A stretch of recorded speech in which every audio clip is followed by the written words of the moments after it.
thank you for being more knowledgeable than me, Andrew Barry, to know that the future is what we're looking for. And these players that we have gotten from that trade, unbelievable. We have playmakers. We have blockers. Now we just need a quarterback. And here's what I'm thinking. Yep. And I know a lot of people are going, oh, Watson might be back. Get rid of we don't need him. I don't want him. I want Shedeur. I want to give Shedeur the entire season and see what we have in him. And if we don't have what we need, I hear there's a lot of good quarterbacks coming on this next draft. Let's go get one. But let's give Shedeur a chance to be a franchise player, because I feel, and I don't know about anybody else, but I feel he has taken Cleveland as his community.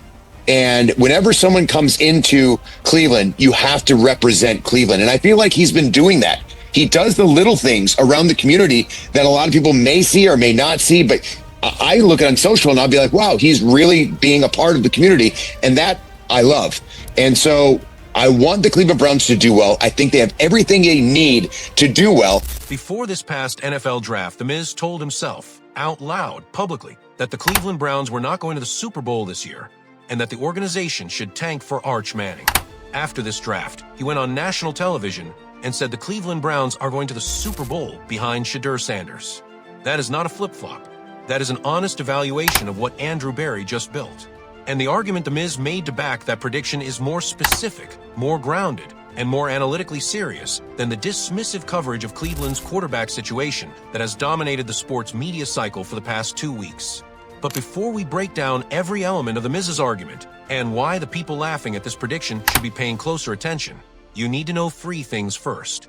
First, The Miz was publicly wrong about last year's draft decision when the Browns passed on Travis Hunter, and he admitted it completely, which makes him one of the most credible evaluators of this year's draft because he is demonstrating the ability to update his position when the evidence changes. Second, the specific reason The Miz gave for wanting Shedeur to get the full season is not based on sentiment or fan loyalty.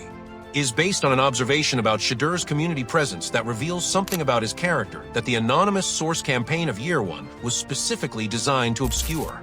Third, The Miz raised a comparison between Shedeur's first-year performance and the early career of a specific Hall of Fame quarterback, and that comparison is more defensible than the people who laughed at it are willing to admit.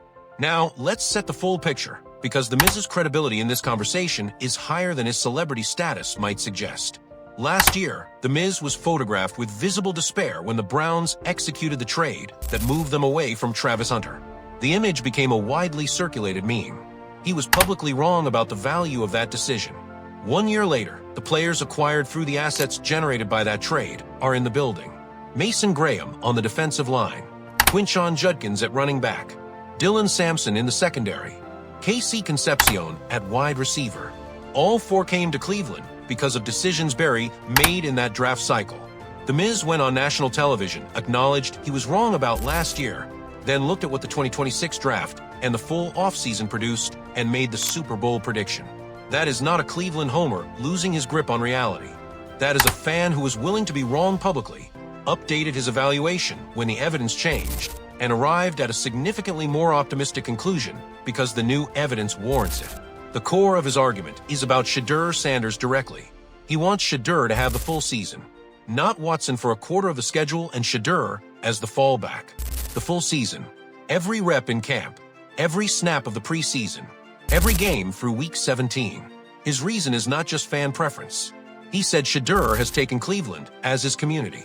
He does the things around the city that do not always generate major media coverage, but that the people paying attention notice. The community investment. The time, not just the brand, given to the place he is being asked to lead. That observation matters more than it might seem, and we will come back to exactly why in a minute. Oh, I want the Cleveland Browns to do well. I think they have everything they need to do well, and I think they will do well, and I think they're going to the Super Bowl. And you laugh at me right now. You laugh. You have a big smile on your face. Yeah. But wait.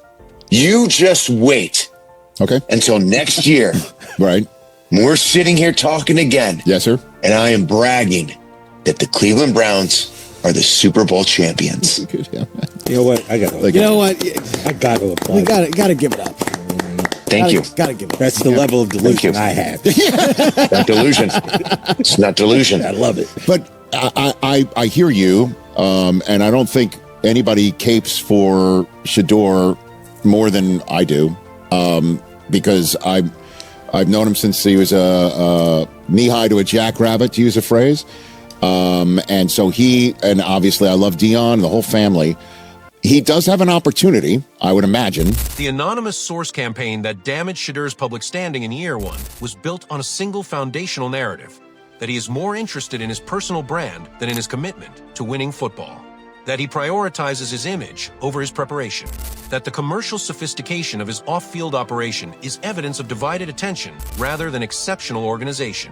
Every single element of that narrative is directly contradicted by the behavioral evidence that people who are actually paying attention have been accumulating for 2 years. The 3.9 GPA maintained while running one of the most commercially sophisticated athlete brands in modern sports history. The midnight film calls to the coaching staff documented by the people in the building. The community presence in Cleveland that The Miz, a man who grew up in this city and has spent his entire adult life representing it, is publicly noticing and publicly crediting. The real estate investments in the city's revitalization corridors that reflect a long-term commitment that goes well beyond what a player would make if he were treating Cleveland as a transitional stop. These are not random data points. They are the consistent behavioral output of a person who is doing exactly what the anonymous source narrative said he was not doing, investing completely in the place he has been asked to lead. The Miz saw that. He said it on national television. And the contrast between what he is describing and what the beat reporters sourced from inside the building have been describing could not be more stark. Now, let's talk about the Hall of Fame comparison The Miz made, because this is the part of his interview that drew the most eye rolls from the people who reflexively dismiss any optimistic take about Shedeur Sanders. He referenced Peyton Manning's early career, specifically the turnover volume that Manning produced in his early professional seasons before developing into one of the most accurate and efficient passers in NFL history. The argument was simple. If Manning's early career turnover rate does not define how we evaluate his ceiling, why should Shedeur's first-year turnover rate define how we evaluate his? The eye-roll response is predictable. Manning was a first-round pick. Shedeur is a fifth-round pick. They are not equivalent situations. But the actual analytical question The Miz is raising is not about draft position. It is about the relationship between early career turnover rate and long-term ceiling. And on that specific question, the Manning comparison is more defensible than the dismissals acknowledge. Manning's early career decision-making issues were substantially attributed to his tendency to force throws to receivers he trusted over the cleaner, safer option, a version of the exact same critique that the Browns insider raised about Shedeur this offseason. The calibration issue. The preference for the ambitious throw when the conservative completion was available. Manning fixed it, not immediately. Over time, with experience, with better supporting cast construction, with a coaching staff that clearly communicated when the layup was the right call. Manning went from an early career turnover problem to the most accurate quarterback in the modern era. Shedeur does not need to become Peyton Manning for the Cleveland Browns to go to the Super Bowl. He needs to take the next step in his development to combine the processing intelligence and arm talent that every named evaluator who has watched his film acknowledges with the shot selection calibration that comes from operating in a functional offensive environment for the first time in his professional career. The offensive environment is now functional. The line investment was made. The receiver room was upgraded. The coaching staff is in place with a communication style that gives a quarterback clear feedback rather than letting problems fester until they become media controversies.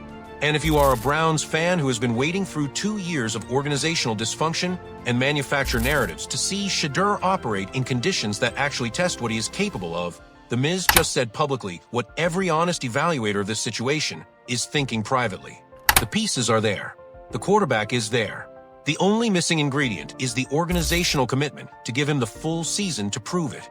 Here is my final take. The Miz is not wrong about the Super Bowl. He may be early. A Super Bowl run in year 2 of a rebuild with a new coaching staff still integrating new offensive line personnel and a receiving room that is competent but unproven is a peak outcome rather than a baseline expectation. But the idea that it is delusional is wrong. The infrastructure for competitive football in Cleveland is better today than it has been at any point in the post-Baker era.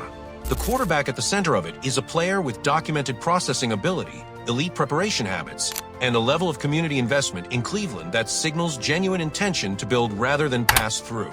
The Miz has been wrong about Cleveland before. He was wrong about last year's draft trade in real time.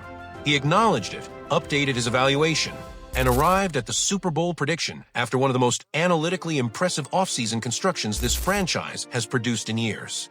The people laughing at the prediction would do well to ask themselves whether they have been as honest about updating their own evaluations when the evidence changed. Drop a comment. Do you think The Miz's Super Bowl prediction for Shedeur and the Cleveland Browns is legitimate optimism backed by real roster construction? Or is it the level of faith that only a lifelong Cleveland fan could possibly sustain? Tell me honestly where you stand. If you want to follow this season all the way to its conclusion, hit that subscribe button right now. This is Gridiron Insights. We'll see you in the next one.